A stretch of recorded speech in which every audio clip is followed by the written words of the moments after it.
a week ago, it was my wife's birthday.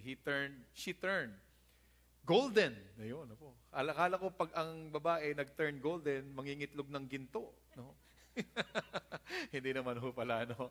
But anyway, we had a good day last week, no po. And we went to Alabang, no po. Nasa ATC po kami, Town Center. And I was looking for a good shoes, no po. Ako binibigyan ko ng regalo yung sarili ko. No po. I was looking for a good shoes because if you are a runner, no po, you must have the right shoes for your feet, no po. Yung tamang sapatos para sa iyong paa, no. And for so long years, no po, I've been running and medyo masakit na yung paa ko, no. And runners, no, sa mga mananakbo dito, no, if you run and you have pain, most people will stop. They run, they have pain, they stop. But for serious runners, when there's pain, they will look for a solution. Paano ba masusolusyonan yung sakit ng paa? No? So ako po napapunta sa isang tindahan na napakaganda ng tindahan. No po? Ito po yung tindahan na yan. No? And they will not sell you any shoes until they analyze your shoes. No po? Kaya patatakbuhin ka sa treadmill, ayan yung aking napakagandang paa. No? At ina-analyze nila kung ikaw ay high arc, medium arc, low arc, no? Kung ang paa mo neutral or stability, they will look for the right shoes for you, no? At pag na-analyze na nila, no? Pupunta kayo doon, pipili, i-design, pag nakapili ka na, sabi ko, ito na, okay na to. Babayaran ko na. Hindi, ite-testing mo pa yan. Naks naman, no? Ite-testing pa, itatakbo mo ulit sa treadmill, and sabi ko, napakaganda po, no? So, I could honestly say to myself, I can consider myself a serious runner, no po. So, my wife, no po, ilagay natin dyan, ano naman siya? Siya naman po ay serious shopper. Ayan. So, today, ang atin pong i-discuss ngayong hapon, no po, what are you serious about? Saan ka ba seryoso? Meron ka bang pinagkakaseryosohan na gawin? No? And for this afternoon, we are going to talk about, are you a serious worshiper? No po, ikaw ba ay seryosong nagpupuri sa Panginoong Diyos? Alam niyo po, ang worship ay marami pong facet. Ang worship po ay maraming anggulo. No po, maraming uri ng pag-worship, pagsamba sa Panginoong Diyos. At ang ilalagay ko lang po ay tatlo, no po, kasi masyado siyang marami, no, ilalagay ko lang po ay tatlo. No, ang pagpupuri po, ang pagsamba po ay sa pamamagitan ng salita ng Diyos, no? Tulad po ng ginagawa na po natin ngayon sa segment ng ating service ngayon. This is the word of the Lord, no po. And ang segment po ay ang tithes at siyempre ang musika, no? At pag sinabi pong word, we listen to the word, we are worshiping God because we listen and we want to obey. No po? Tithes, we give. No po? This is a form of worship. And music, this is how we will express our love. No po? We will be pouring out our love, our heart to the Lord sa pamamagitan po ng musika. So, worship for today ay ito po ang ating itatakel. Dito po tayo magko-concentrate sa musika, sa area ng music ng worship ang ating pag-aaralan. No po. Ito po ang sabi sa 1 Samuel, no po, 1 Samuel chapter 16 verse 14, and if you have your Bibles with you, whether the conventional or the electronic, let me read through, no po. Ito po ang sabi, verse 14, this is the word of the Lord.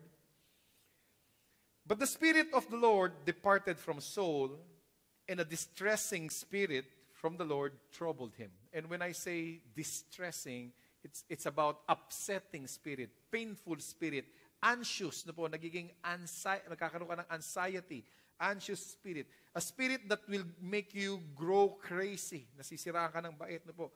Ito pala ay espiritu, no po, na namumroblema ka. Distressing spirit, from the Lord had troubled him. Let me move on. Verse 15, and Saul's servant said to him, surely a distressing spirit from God is troubling you. It is troubling you. And let our master now command your servants who are before you to seek out a man who is a skillful player on the harp. And it shall be that he will play it with his hand when the distressing spirit from God is upon you, and you shall be well. Pag meron kang distressing spirit, tumawag ka ng skillful na musician, tutugtog siya, at ito ay ikabubuti mo. Mapapabuti ka. No? So Saul said to his servant, "Provide me now a man who can play well and bring him to me."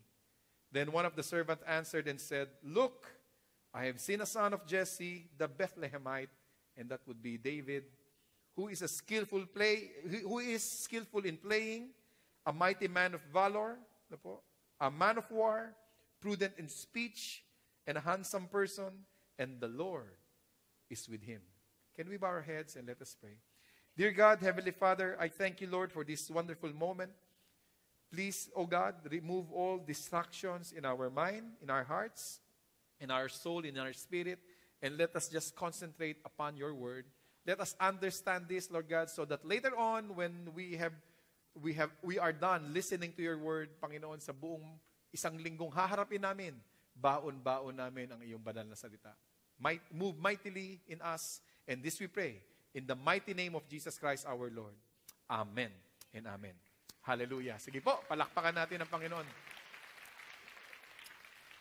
So, bago ho tayo pumalaot ng malayong-malayo, no, gusto ko po munang iklaro ang dalawang bagay. No po. Kasi ayoko pong naglalaro to sa ating isip habang bumabiyahe na po tayo. Dalawang bagay ang aking gustong isettle first in our mind. Sabi kasi dito, the Spirit of the Lord departed from Saul. And there will be a lot of theological arguments about this part. No po, mahaba po ang theology. Isang mahabang thesis po yan. But allow me to make it just simple. No po. When in the Old Testament, they have this thought that the Spirit of God will depart from you. And I want to make it simple as this, no po, that the anointing of the Lord is not with you anymore. That the favor of God is not with you anymore. Because you are not obeying the Lord, because King Saul, was not obeying the Lord anymore. So, yung Holy Spirit of God, the favor of God, was not with Saul anymore. Nag-depart na po yun. So, ito po ang kaalaman sa Old Testament. At ako po ay nagpapasalamat sapagkat tayo po ay mga New Testament believer. Amen ba dun? Tayo po ay New Testament believer at nagtatanong po ang maraming theologian kung ang Spirit of the Lord, if the Holy Spirit of the Lord will also be departing. Ano po? Pag nagkasala ka, no, pag nagkasala ka ba, iiwanan ka na ng Panginoong Diyos tulad ng nangyari kay King Saul. Ako po ay natutuwa sapagkat ito po ang sinasabi ng New Testament para sa mga New Testament Christians. No po, sabi po dito sa Ephesians chapter 1, verse 13 to 14, in Him, who is this Him? Who is this capital letter Him? Who is this? Jesus Christ. In Him, you also trusted. Did you trust Jesus Christ? With your whole life? Amen. In Him, you also trusted after you heard the word of the truth. You heard the truth, tinanggap mo yung truth, and the gospel of your salvation. Ulitin ko lang po, in Him we trusted, no po, nagtiwala po tayo with our whole life, and this is the gospel of our salvation. Kaligtasan po natin ito, no po. In whom also, having believed, nanampalataya, and the word believe there would be cling, kapit tuko, no po. Pisteo, no po. In whom also, having believed, you were what? Sealed with the Holy Spirit of promise. Naselyuhan po tayo. Nung tayo po ay nagtiwala, nung tayo po ay nanampalataya, tayo po ay nagkaroon ng kaligtasan, at ito daw po ay yung tumanggap tayo kay Lord Jesus, nung tinanggap mo siya bilang iyong personal Lord and Savior, we have been sealed, naselyuhan ka na. Ng ano? Ng banal na Espiritu. Nakakatuwa po, no? Kaya sabihin mo sa katabi mo, kung siya'y tumanggap na kay Kristo Jesus, sabihin mo sa kanya, naselyuhan ka na. You are sealed. No po? Sealed by the Holy Ghost. And let me move on. Sabi po dito, no, who is the guarantee? Itong Holy Spirit, no po, the Holy Spirit that is in you, that is in us, who is the guarantee of our inheritance until the redemption, i-redeem tayo, of the purchased possession. You have been purchased, binayaran ka na, you have been purchased by the blood of Jesus Christ. bayad na tayo. No po. Meron na pong nagtigis ng dugo para po sa iyo at para sa akin. And this would be to praise of His glory. Kaya nagpapasalamat tayo sa Panginoong Diyos dahil po dito. Sealed. Naselyuhan na po. Nakakatuwa po, no ho? Nakakatuwa. So wag po natin i-grieve yung Holy Spirit sapagkat tayo po ay nananahan ang banal na Espiritu po sa atin. Pangalawa po na gusto ko ho munang isettle bago ho tayo pumalaot. No? Pangalawa na gusto kong isettle. Ito po ang resume ni King David, or not King, hindi pa siya hari. This is the resume of David. Sabi po dito, no? Look, I have seen a son of Jesse the Bethlehemite who is skillful in playing, no po? A mighty man of valor, meaning atapang-atao, hindi atakbo, no? A man of war, prudent in speech, meaning maingat magsalita, maayos magsalita. A handsome person, and the Lord is with him. Ito po ang kanyang resume. Ito po ang kanyang biodata. No? And if I would put it in this way, no, yan po ang resume ni David. At kung ito po ang requirement, no po, kung ito po ang requirement para ikaw ay makapaglingkod sa Panginoong Diyos, no? Para ikaw ay makapunta sa palasyo, no? Ito ang resume para ako ay makakapaglingkod sa iglesia ng Panginoong Diyos. Sabi ko, kung yan ang hinahanap sa akin, ito lang po ang matcheckan ko diyan eh. Biro lang po, no? No? But honestly speaking, no po, ang gusto ko pong matcheckan sa akin diyan ay the Lord is with him. Diba? Sarap yan. No po? The Lord is with him. Sumasayo ang Panginoong Diyos. Sumasayo. No? Pero ang atin pong topic ngayon no po, ay skillful in playing. We're talking about music today. Ano ba ho ang musika?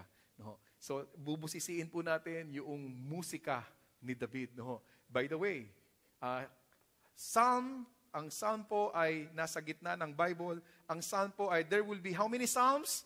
150 psalms. Half of it was written by David. No po. So, ano ba ho ang musika? No po. Ano ba ho ang musika? Ano ba ho ang epekto ng musika? Pag-usapan muna natin ang research, worldly research. Ito po ay ni-research ng siyensya. No po. Doon po muna tayo mag-uusap. Wag ho muna sa spiritual. No po. Pag-usapan muna natin ang scientific. Ito daw po ang sabi nila, music, no po, heals. Nagpapagaling daw po ang music.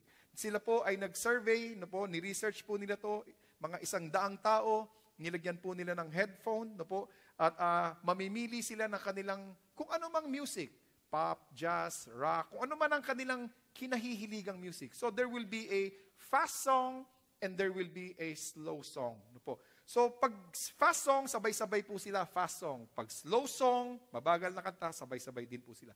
So, nung sila po sabay-sabay na nakikinig ng fast song, whatever genre it was, no po, kung ano man po ang type nilang music, fast song, yung kanila pong heartbeat, it beat faster. Bumilis ang tibok ng kanilang puso. No? Bilis. Tapos, nag-shift po ng slow song, at nung nag-shift po ng slow song, yung kanilang pong puso ay nag-beat ng slower. And then the music paused. And this is what they found out doon po sa kanilang research, no po. Na-hit po yung extreme fast ng kanilang heartbeat, nag-low yung kanilang heartbeat, at pag ganito daw po ang ginawa, na-optimize po ang relaxation, no po. Optimal relaxation has been achieved, no po. Na-hit mo yung taas, na-hit mo yung baba, nare-relax ka dito, at kaya po nabuboost daw po ang kanilang immune system. No po. Kaya pala pag tayo po ay nagpe-praise, no po, hindi ko alam to noon no. Ngayon ko lang nalaman. Praise and worship, ito po ay ang tabernacle. We call this what we're doing now, praise, fast song, and then slow song, worship. Ito po ay tabernacle worship, spiritually speaking. Pero hindi ko alam, scientifically, this would be good for us. No po. Ibig sabihin, when we do fast song, tayo po ay nag-exert ng energy, no po. At pag slow song, we worship the Lord, no po. Yung pala nahihit natin ang optimal relaxation. In other words, dalawa ang nangyayari. We are now ready, no po, na i-prepare na ang ating heart to listen to the Word of God. Tama ba ho? Na i-prepare na ang ating puso na makinig ng salita ng Diyos, o di kaya na-prepare ka na para matulog. Ayan. Kaya tingnan mo yung katabi mo, kutulog na. No po? Dalawa ang na-prepare. No po? Listen or nakakatulog. No po? Pangalawa po, no? Ano ba ho ang nagagawa ng musika? Ang musika daw po music enhances intelligence, learning, and IQ. Sabi po ng itong ating kumpare, no po, si Mozart. Itong si Mozart, marami siyang na-compose. Mozart's music and Baroque music, meaning mga classical music, with a 60 beat per minute beat pattern activates the left and right brain. Musika lang po nakakagawa niyan. It activates the left and right brain. So what if it activates the left and right brain? When it is activated, the simultaneous left and right brain action maximizes learning and retention of information. Pag tayo daw ho pala nagmumusika, no po, na-activate ang ating isip at tumatalino pala ang tao. Kaya mamaya paglabas nyo, matalino ka na, kapatid. No, ha? Kita nyo naman, no po, na-activate ang ating mga isip. No? At isa pa, no po, at by the way, ayan po yung source, no, sa ilalim. If you want to check this in the internet, it's right there. There is a clear evidence that children who take music lessons develop a better memory compared with children who have no musical training. Kaya pala ang ating mga anak ay kailangan hindi po itulak, i-encourage natin, no po. I-encourage po natin sila sa musika, tumugtog, no po. At ito pala ikabubuti niya sa pag-aaral. Ang ating pong school, ang Keruso, meron po silang emphasis diyan. Ito pala ay maganda para sa mga bata, no po, about music. Alam po ng mga musikero po ito, no po. Alam po ng siyensya po ito, no. Ayan po, napakaganda, no. So, music heals, music enhances intelligence, no po. Nakakatuwa po. Pangatlo po, no, music improves physical performance. Ang musika, it improves physical performance. Ito po alam ng mga sports, no po. Sino ba ho dito ang soccer player? Meron bang soccer player dito?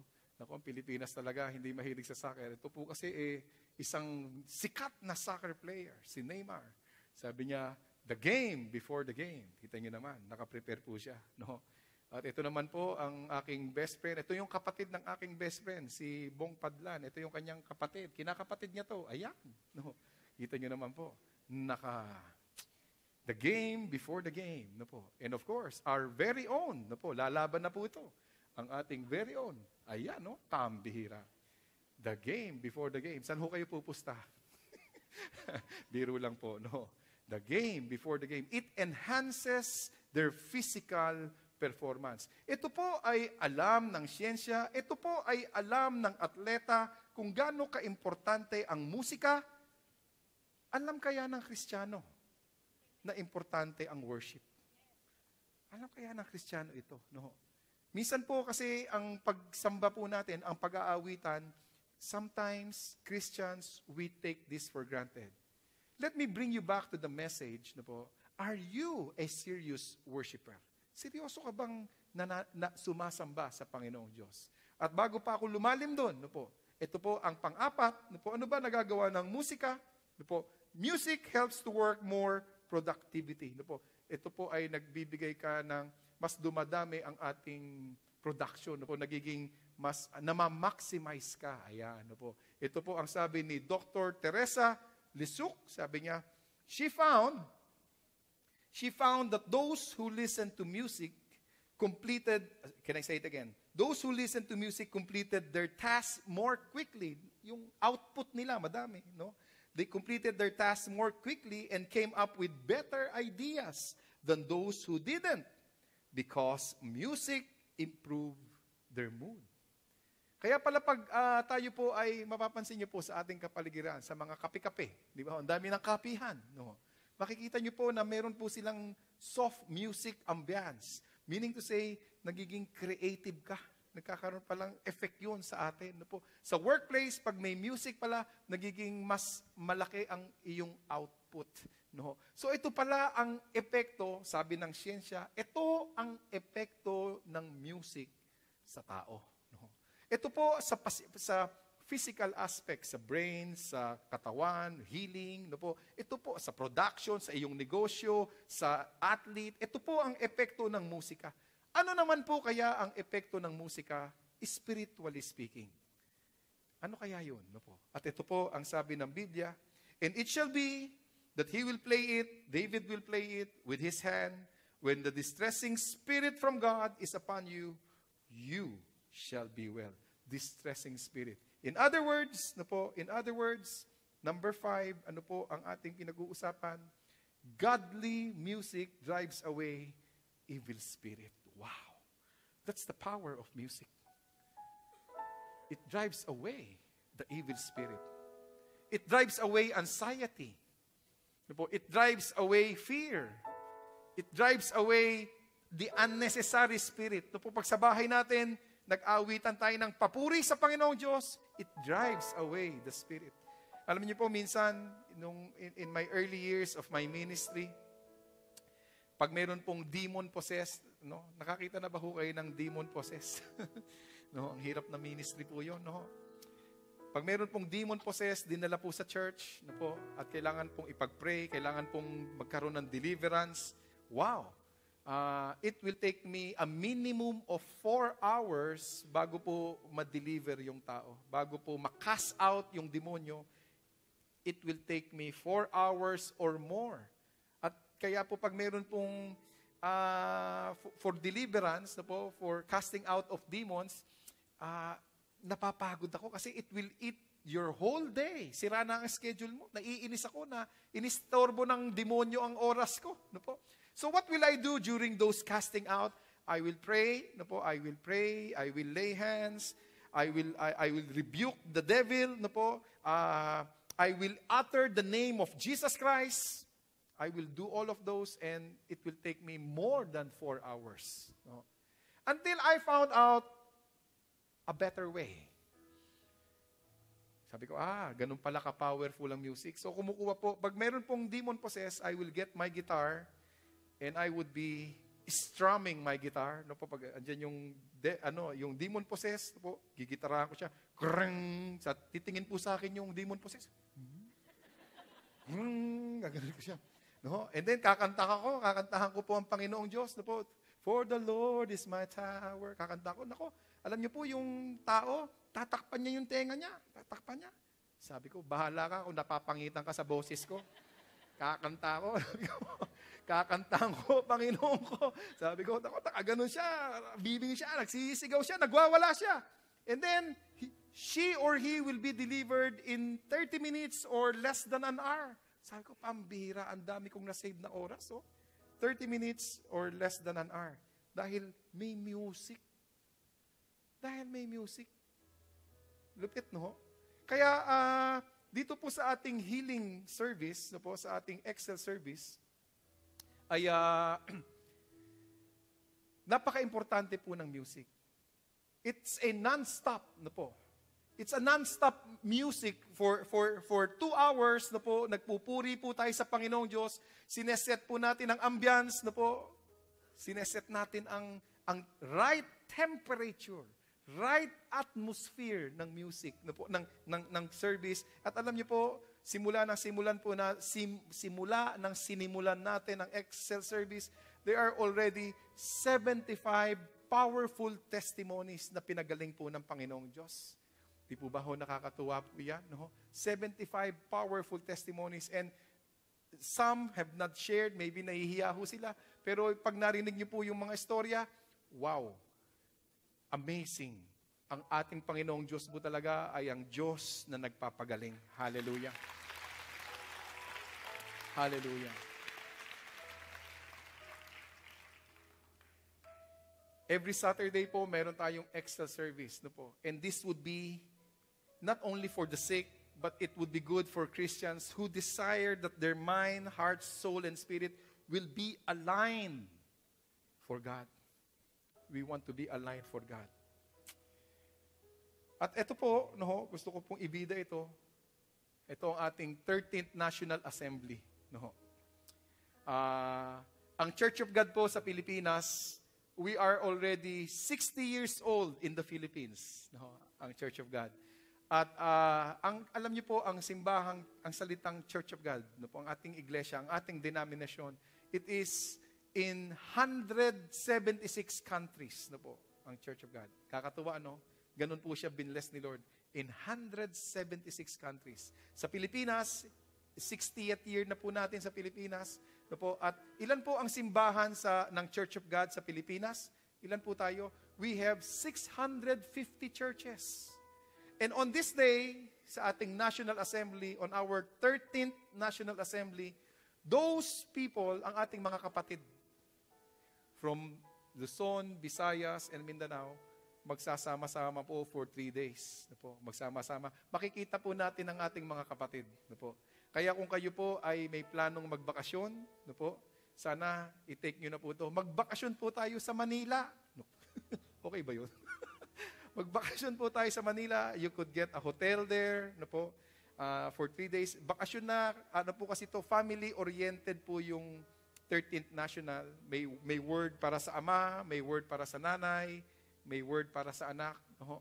At sama-sama po tayo dyan, magpapalakasan po tayo. We will be worshiping as one. Ayun.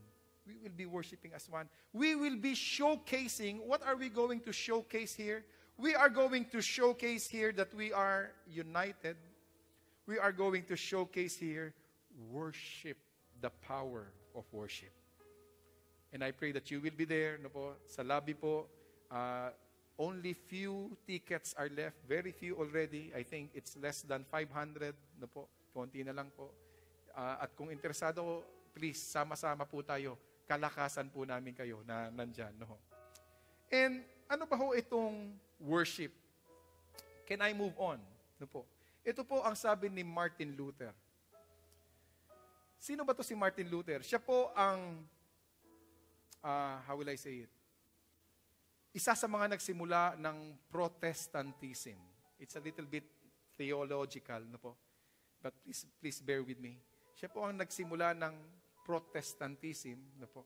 And this is what he said. Martin Luther believed that the Reformation was not complete until the saints had 2 things in their possession. Ang pagbabago daw, ang reforma ay hindi kumpleto hanggang wala ka ng 2 ito. Hanggang wala ka nitong 2 ito. Ano daw po yun? A Bible in your own tongue and a hymnal. Ang Bible po ay palalalimin ang iyong pananampalataya. Para lalalim ka sa iyong pananampalataya. At ang pag-awit sa Panginoong Diyos ay ang expression ng iyong pagmamahal sa Panginoong Diyos. Sabi niya, pag wala ka nitong 2 ito, walang pagbabagong nangyari sa buhay mo. Walang pagbabagong nangyayari. Ganito pala ka-importante ang worship. No po. Alam niyo po itong 5 ito, no? Itong 5 ito ay sapat na sa akin upang unawain ko ang serious worship. Pag ako pala nalilate, bato-bato po sa langit ito, no? Pag tayo pala nalilate sumamba, hindi ako nagbe-benefit sa mga ito. Kinukulang pala ako. Pag ako pala ay nag-worship, nakasama ang kongregasyon, if I would be coming on time, let's say, ano bang service ito? 11:30, no? If I would be coming before time, no po, before time, kasi mahirap yung pagpasok mo, magsisimula na. Ang hirap mag-settle down. You know what I mean? You know what I'm talking about? Ang hirap mag-settle down. I want to come before time so that I could be settling down myself, preparing myself for worship. And I'm not saying this because I am a pastor, no po, but during those days when I was part of the congregation, when I was just a fence sitter, no po, I don't want to be late. Why? I want to worship properly. Now, I know that when I worship, I thought I was just singing. I thought. Little did I know that pag ako pala ay nag-worship, nagbe-benepisyo pala ako. At pag hindi pala ako nag-worship, pag ako pala ay na-late mag-worship, ako pala ang nawawalan. Sayang, nagbihis pa ako. Sayang, nag-ayos pa ako. Yung pala ako nawawalan. Worship is not a, ano ba ang worship? Yung hintayin natin na mapuno bago ang Word of God. Hindi ganun ang worship. Hintayin natin kasi nangangalahati pa lang ang church, kaya wag muna magpipreach. Kantahan muna tayo. Hindi pala ganun ang worship. Worship has a deeper meaning. Meron pala ho siyang malalim na esensya. May matinding substance kung bakit ako nagpupuri sa Diyos. Ngayon, yung 5 ito okay na eh. Pero may pang-6. But wait, there's more. Sabi nga po. But wait, there's more. What's number 6? Godly music draws God closer to you. Music draws God closer to you. I would love to get out from the verse. Lilipat ako sa isa, no? Ito po ay yung paggagawa ng templo. Si David, hindi pinayagang gumawa ng templo. Si Solomon lang, kanyang anak. At nung natapos na po yung templo na ginawa ni Solomon para sa Diyos, they have dedicated the temple. No po, dinedicate nila. At nung dinededicate nila, syempre may pagpupuri. At ito po ang naging matinding nangyari nung sila po ay nagpupuri sa Panginoong Diyos. Let me bring you to 2 Chronicles chapter 5:12. And the Levites who were the singers, all those of Asaph and Heman and Jeduthun, with their sons and their brethren, stood at the east end of the altar, clothed in white linen, having cymbals, stringed instruments, and harps, and with them 120 priests sounding the trumpet. And today we call it synthesizers. And then, indeed, it came to pass when the trumpeters and singers were as one to make one sound, to be heard in praising and thanking the Lord. And when they lift up their voice with the trumpets and cymbals and instruments of music and praise the Lord, saying, for He is good, for His mercy endures forever. Can you say this with me? Can you say this with me? 1, 2, 3. For He is good, for His mercy endures forever. Can we say it once again? Louder. 1, 2, 3. For He is good, for His mercy endures forever. And when they did that,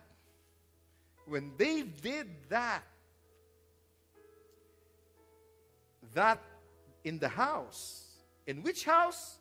Which house? The house of the Lord was filled with a cloud, so that the priest could not continue ministering because of the cloud. Why? For the glory of the Lord filled the house of God. Yung sigaw na yon, for He is good. Yung awitan na yon na malakas. Hindi mapapakali ang Diyos sa kanyang trono na wala siyang gagawin. Pag nagkaisa ang kanyang mga anak na nagpupuri, hindi siya mapapakali sa kanyang trono. Kung hindi, ang gagawin niya ay bababa siya at sasalubungin niya ang pag-aawitan natin. Bumababa ang presensya ng Diyos sa awitan ng kanyang mga anak. Woo! Hallelujah. Please come. Hallelujah.